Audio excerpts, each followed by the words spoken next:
from the Oak Wall Studios in Las Vegas, Nevada.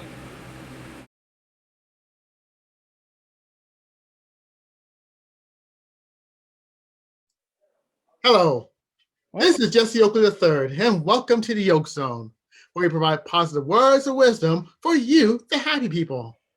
Now, Monday through Friday, I give you a plethora of positivity on my show called The Yoke Zone.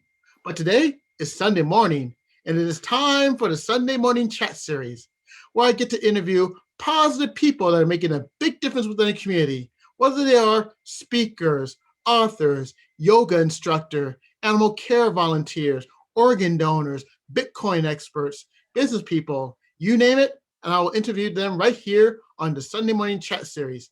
And for today, we got ourselves a fantastic show. Ladies and gentlemen, it took me great effort to find amazing people that everyone can learn from, positive people that are making a big difference within the community. And without any further delay, I look high, I look low, I look everywhere in between for the best of the best of the best that people can be inspired from, can say, oh, this is an amazing person. I want to be like this person. And today, I have a real treat for you.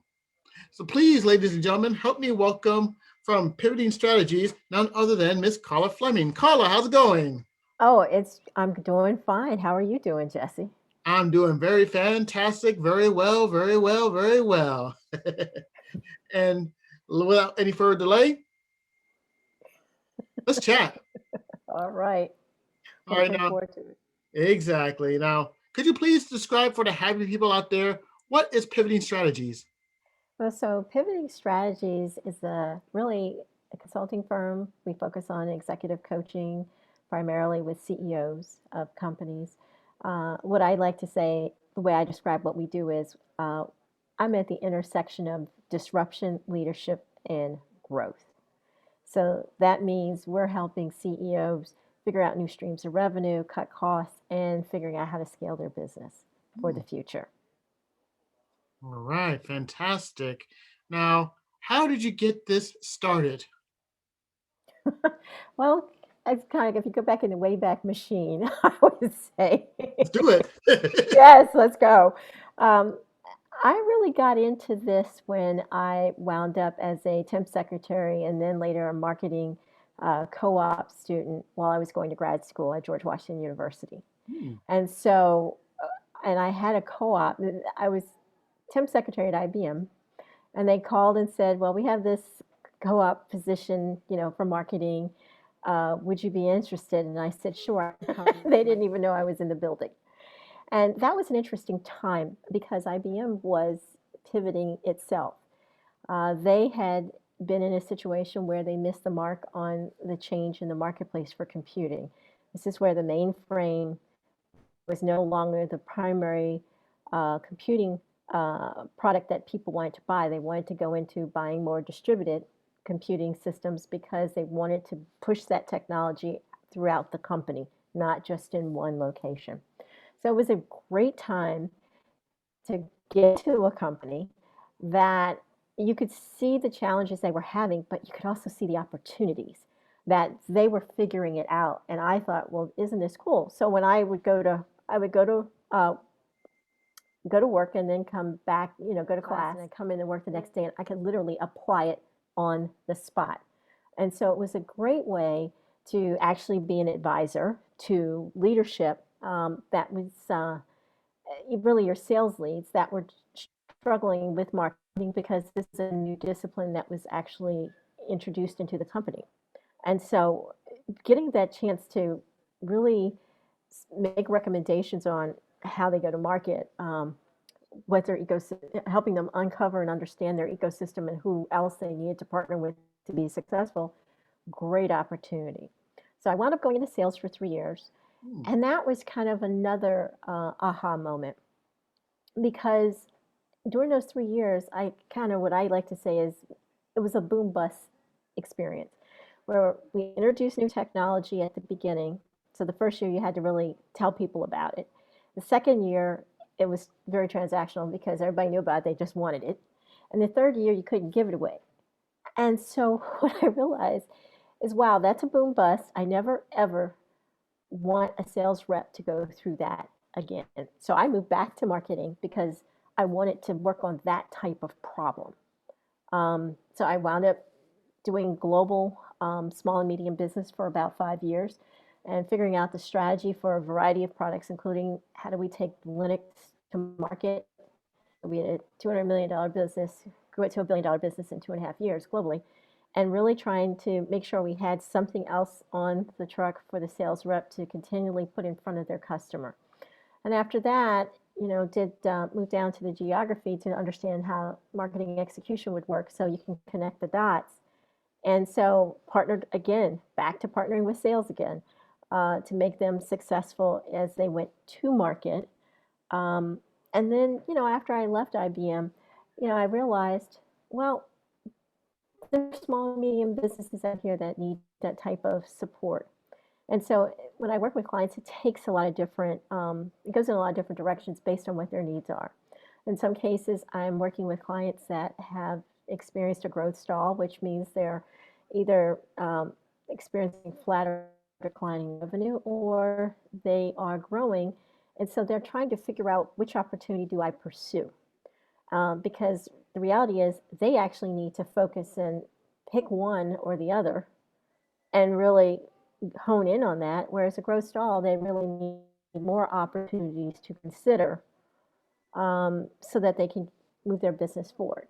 So it's one of the things that I enjoy doing because sometimes you're having to think about the sales process. Sometimes you have to think about the business process. Sometimes you're thinking about the marketing process. Sometimes it's all of the above.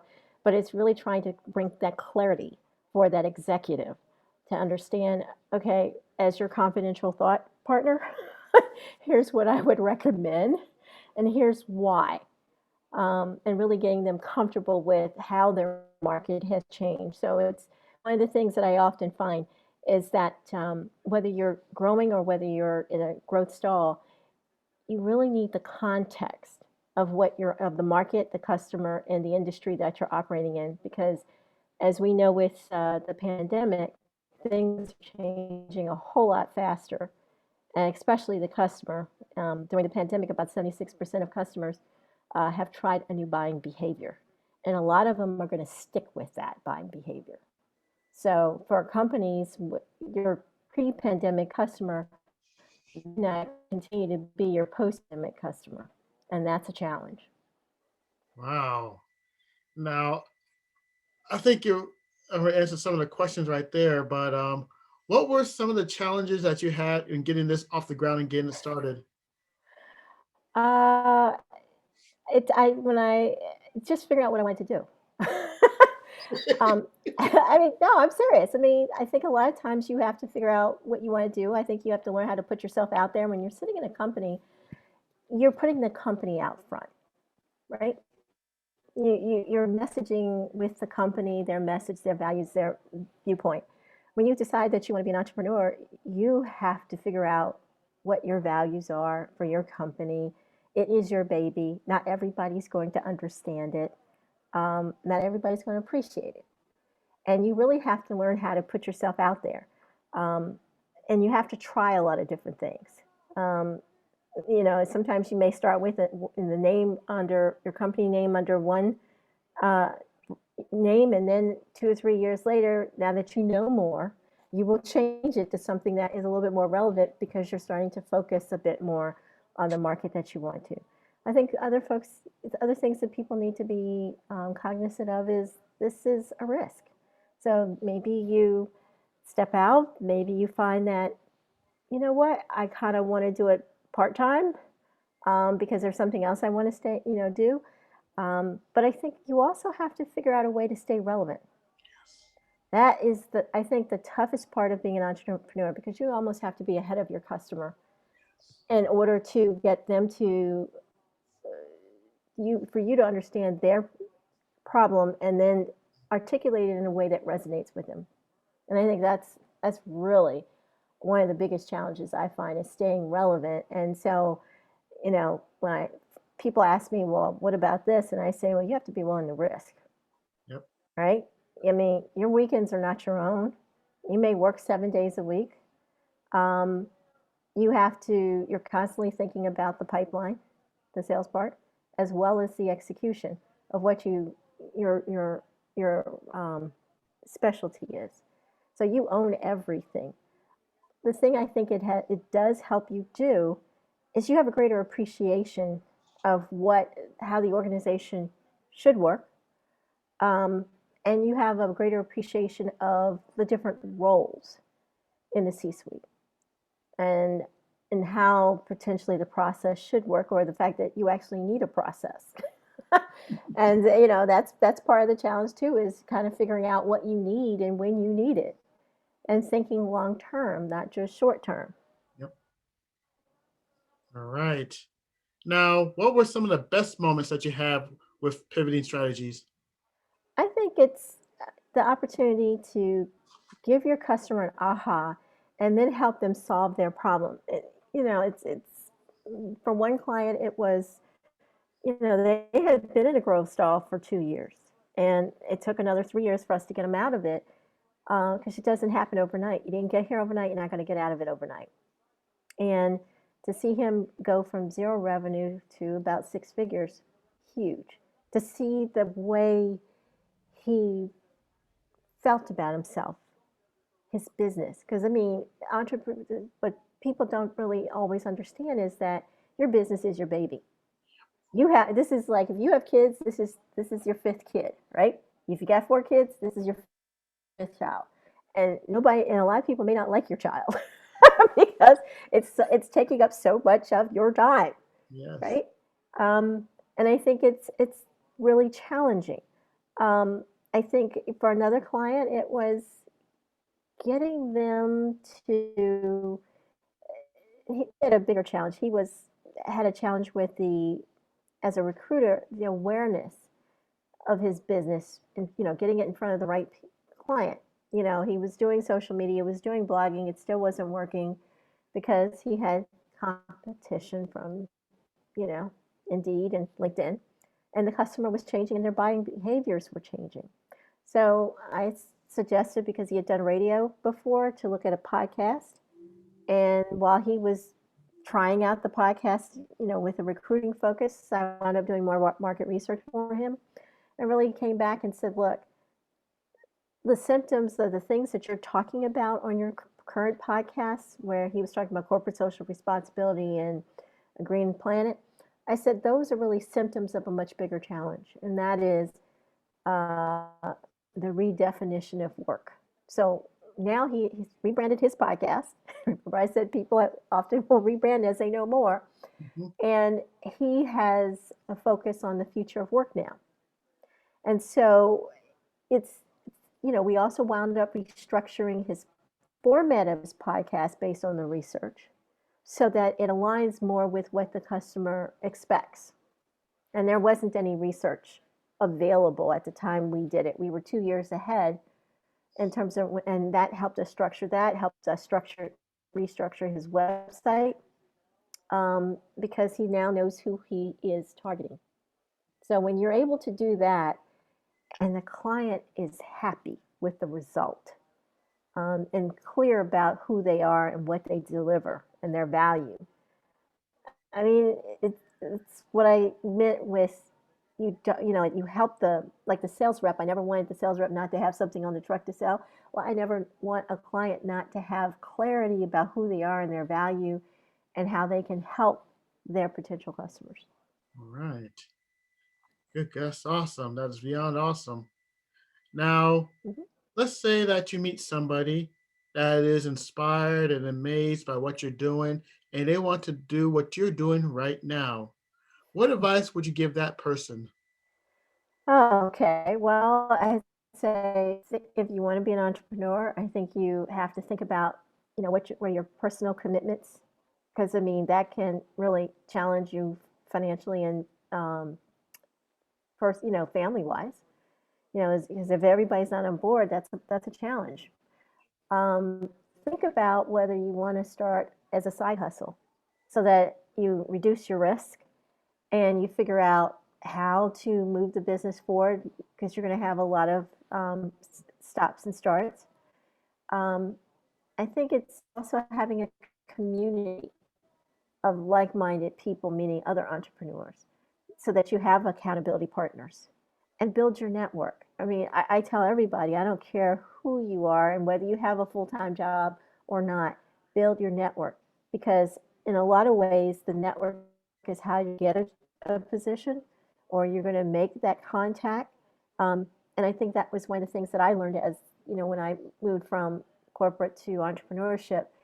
I remember starting with, I think, 148 people in my network on LinkedIn, and now it's well over 2,000, but it has taken years to build that up.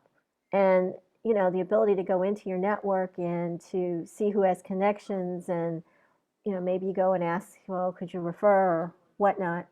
I think that's important. Um, but I think you also have to nurture your network. And, for me, that is, I'm always on LinkedIn, and I'm always um, putting out content about what I'm interested in and what I'm reading and what I see going on in the marketplace around what's disruptive, what's leadership, what's growth. Constantly staying current on that, uh, and the relevancy and what change is going on. Um, and I find that others are starting to follow because they're starting to see the impact of some of this. And so it's people wonder, well, um, how did we miss COVID? Well, the research I'm doing right now with CEOs and CMOs, looking at their partnership during COVID, some of the folks saw it coming because of prior experience. Some of them did not. Well, most of them didn't. And so it has an impact about how quickly they're ready to pivot to respond to that, change that's coming, or that disruption that's coming. And I think that risk tolerance, that getting comfortable with ambiguity and the complexity, is something that I don't think is going away. I would really encourage people to start really thinking about that, uh, even as we exit this, you know, um, moment, because just looking at the data that's out there, if we look at the pandemics, and we've had pandemics or epidemics since 2002, and we're on our fourth one. Mm. So it tells me that we've got to develop a new set of skills or capabilities if we're going to continue to survive and thrive. That's true. That is very true. Hmm. Now, this one is a very interesting question. How can Hmm. people know more about pivoting strategies? Where can they go? They can go to the website pivotingstrategies.com. They can follow me on LinkedIn, or they can follow the Pivoting Strategies company page. And then I'm on Facebook and Twitter and Instagram. Hey, nothing wrong with that. And Yeah. for the people that missed that, do not Hmm. fret because the links will be in the description below. So if you may happen to go check out this interview, and after the interview you want to see more information, just go click on the links right below and it'll be right there at your ready. All right, so we are almost at the near end of this interview, and it is shout out time. And is there anyone that you'd like to give a shout out to for making all of this possible?